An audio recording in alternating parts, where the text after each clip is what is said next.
اچھے اخلاق کی یہ آزمائش ہوتی ہے کہ آپ پورے لوگوں کے ساتھ صبر و تحمل سے پیش آئے۔ بہت سے مرد اپنی بیویوں کے آنے والے شوہروں کے لیے زہر اندوزہ کرتے ہوئے نظر آتے ہیں۔ گناہ کر کے اگر تم توبہ کرتے ہو تو اس سے بہتر ہے کہ تم گناہ ہی مت کرو۔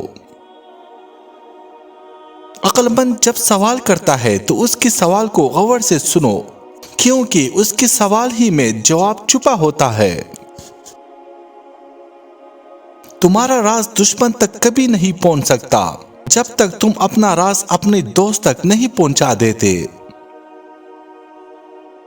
جب تم اپنا راز کھول دیتے ہو تو تم اس کے غلام بن جاتے ہو۔ میں اس بندے سے محبت کرتا ہوں جو مجھ کو میرے غیب بتاتا ہے۔ مرد کو چاہیے کہ وہ چڑیا کو زیادہ کھائے اور جب پیاس لگے تو دودھ پیا کرے، اس سے اس کی عورت اس سے مطمئن رہے گی۔